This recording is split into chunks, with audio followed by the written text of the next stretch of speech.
Morning class, I am your SST teacher of class 4th.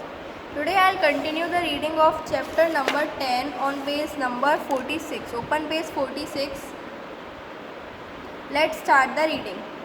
Most of these forests are being cut down as the population of our country is increasing day by day. As a result of this large-scale deforestation, only 1/4 of the country's total land area is now under forest, which is not enough.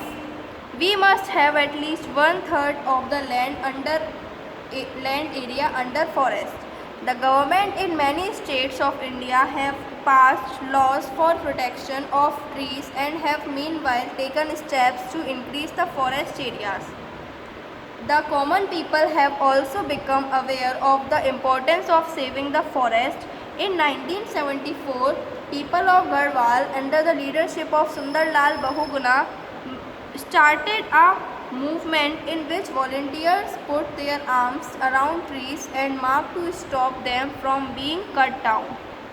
This came to be known as the Chipko movement. All the states celebrate Van Mahotsav and have active social forestry programs which encourage the planting of trees in villages, towns and also along roads, railway lines and canals. Van Mahotsav is celebrated in schools at the beginning of the rainy season every year. There is another program called For Every Child a Tree. This program encourages children and their parents to plant trees and look after them. If we want to live happily on this planet, we must plant more trees and work together to save the forest. Wildlife. Nature has provided us a large variety of wildlife in the forest areas. In the forests of the northeast, there are elephants, rhinos, tigers and deer. The famous Royal Bengal tiger is found in the Sundarbans. Leopard, tiger, bear and wild buffalo live in the deciduous forest. A large variety of fish, water birds and reptiles abound in our rivers, lakes and marshes. The Gir forest in Gujarat is well known as the last refuge of the Asiatic lion. A few people hunt wild animals for pleasure and for commercial purposes.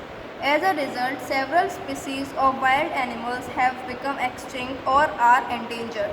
The endangered animals are those animals the numbers of which have been reduced to such a low level that they are in danger of extinction. In order to preserve the wildlife, our government has developed a number of zoos, national parks and wildlife sanctuaries. In the sanctuaries and national parks, nobody is allowed to cut down any tree or kill any animal. Tourists from all over the world visit our country to see these animals and take photographs. Some of the well-known national parks and wildlife sanctuaries are Corbett National Park in Uttarakhand, the Kaziranga National Park in Assam, Gir Sanctuary in Gujarat, Periyar Wildlife Sanctuary in Kerala, Chilika in Odisha and Sariska in Rajasthan. We must all help to save our forest and our wildlife. They are our most precious natural resources. This is the reading of the chapter completed. These are the recap points. You have to read this. Thank you class and have a nice day. Goodbye.